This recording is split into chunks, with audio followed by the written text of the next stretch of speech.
Hi there, Elevated Planet community. This is John Drew here from Elevated Planet. And today I'm with Derek Savory, who is our UFO expert, experiencer, and healer, and a myriad of other things as well.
There's a picture, I've got a picture of a golden being standing in that circle. Not very big, it's probably 4 or 5 foot tall. And Brenda's dog's in the picture as well. Brenda's got 3 pictures of golden beings, all 3 in that one spot. You think UFOs go to certain places. In this case, it's a portal area. And the reason I know it's a portal area is because I'm a gatekeeper for the portal.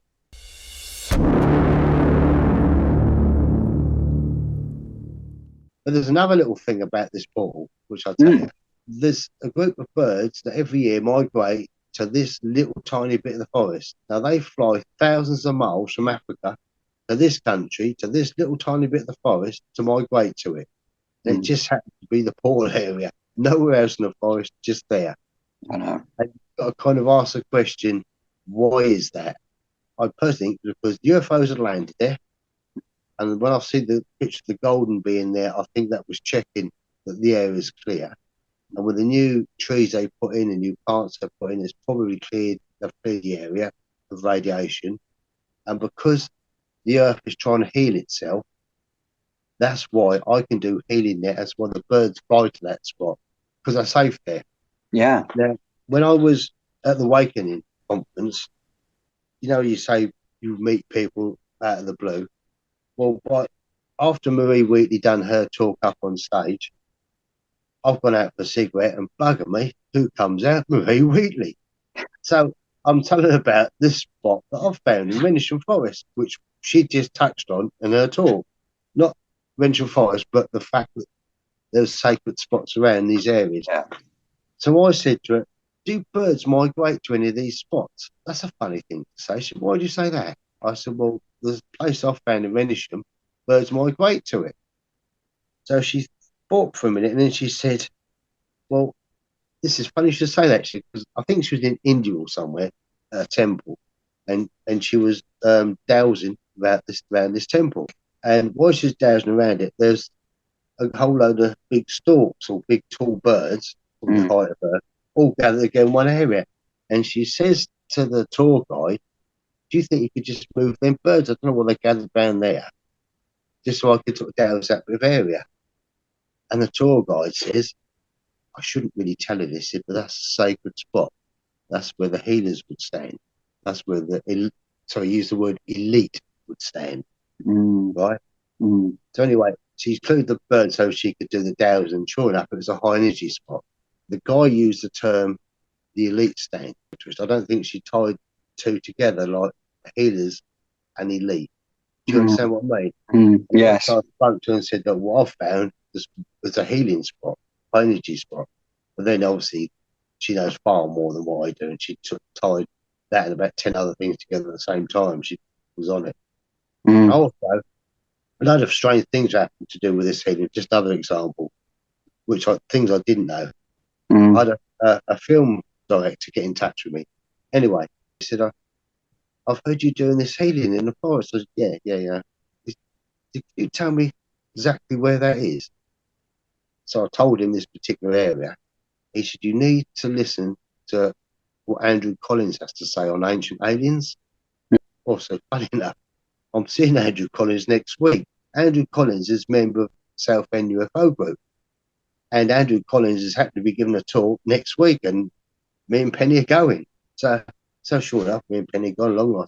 I had a chat, and I said to him, "What you're talking about in your talks, I'm actually doing at the portal." Well, it turns out that's exactly the area where Andrew Collins has said, like, this stuff has been happening. And there's a lot more to come out, which I can't tell you about now. What I can use to say in a couple of words is like, there's some scientists been doing research there. And then next year, there's going to be an awful lot of stuff come out. But there's a lot more to this than meets the eye. Is this to do with the Capel Green thing? Yes. Yeah. I've been filmed for that. The filming I've done so far is not to do with the portal, actually. It's to do with an experience I had in the forest with my son and my brother. The healing they've yet to do, but that mixes in with a load of other stuff that's going on.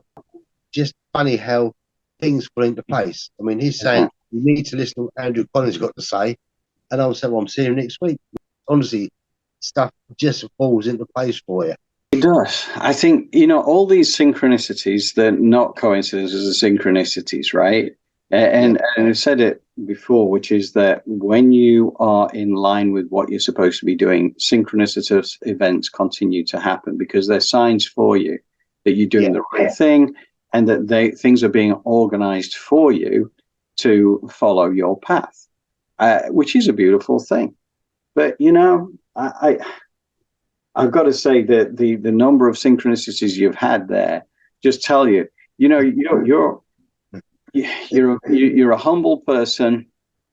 You're very easy to talk to, but at the end of the day, I feel that you're here with a big purpose. You're here to open people up and to open up eyes and to heal and all this kind of amazing stuff.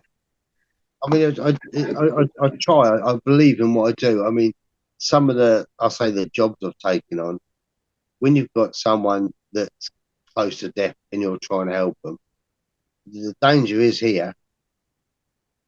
I'm not God. Do you know what I mean? If it's their time, it's their time.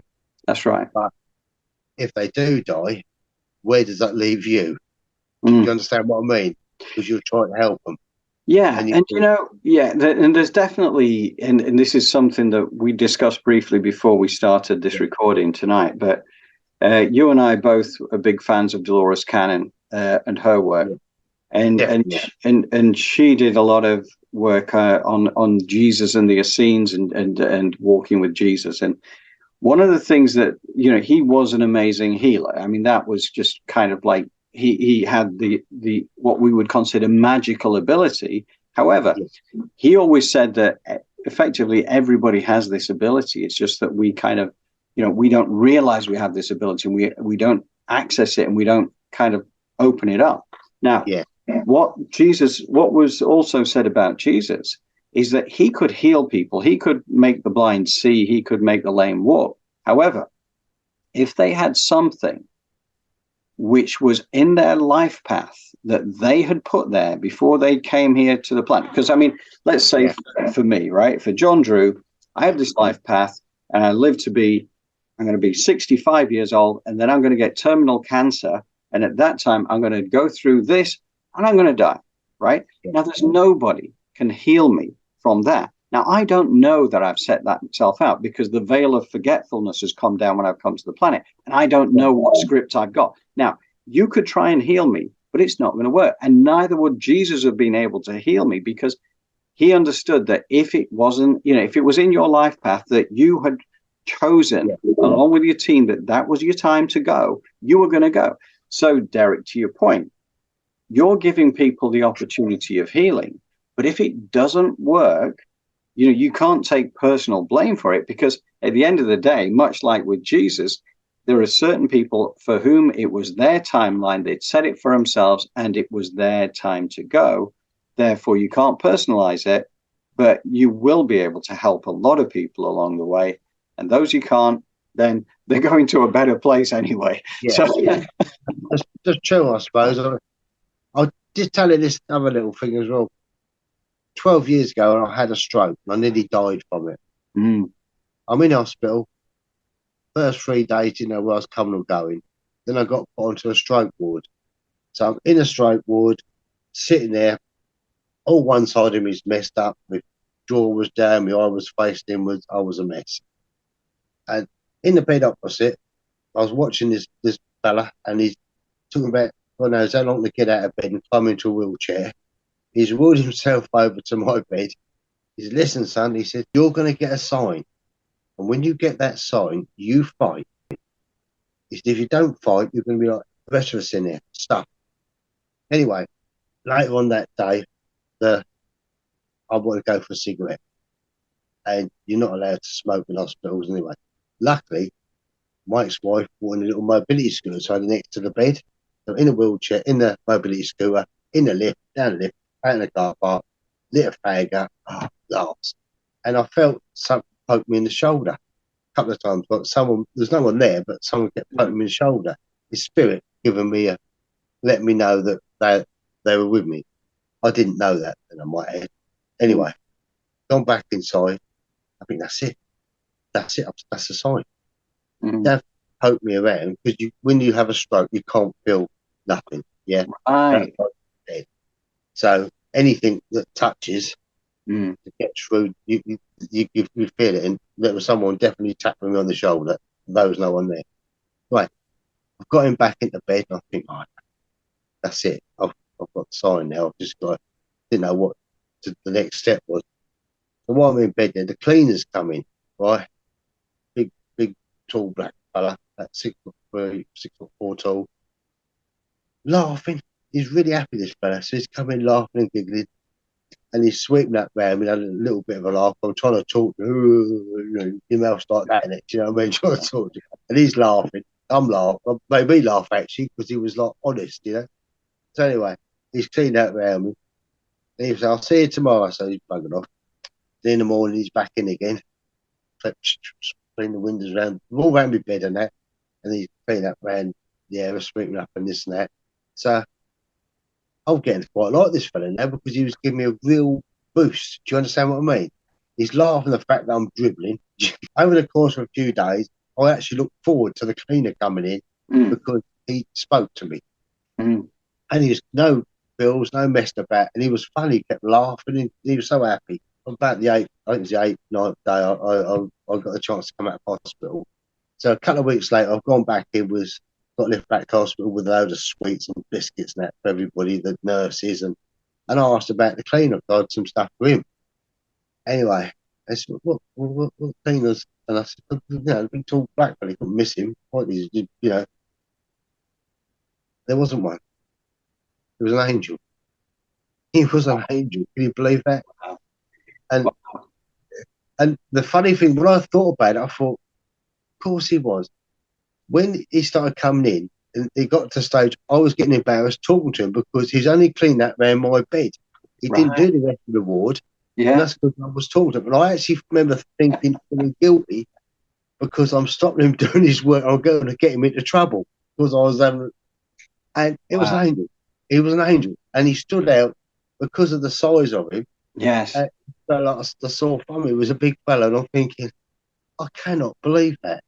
Yes. And it was true. It's true. Honestly, it was an angel. You know, I've heard one of the incidents as well, where there was a very specific incident where there was, in fact, he was like a doctor, and he came along and he effectively saved this lady's life, because she had a very specific, it was like her veins and stuff. She had to have a very specific, if you're going to do any injections or anything intravenous, they had to do it in a very specific way, but they didn't know it. It was an emergency. And this doctor came along from nowhere. The ambulance was there, and he just took over. He said, right, okay. And she was trying to say to him, I can't have this other. And he said, I know. It's okay. It's okay. We're doing it this way. So they did it the way that they had to do it, which, mind you, saved her life. They got her loaded up onto this, and then they took her off to hospital, and then she made a recovery. And she asked about this doctor. He said, I really want to thank that doctor, because he was the one who saved my life. And they actually looked at each other, and they remembered seeing him, because he was like, they got him, he was there when she got loaded in. But they realized there were two different teams there from two different hospitals, and they both assumed that he was part of the other hospital. In reality, he was a part of neither of them. It's just a one there. Yeah. And he was there. He'd come down from up there because he knew that this was the way to save this particular lady, and she could recount it afterwards. But you know, to that point, he was there to inject you with positive energy, right? Positive life force energy at a time you most needed it. And he did it. He did it well.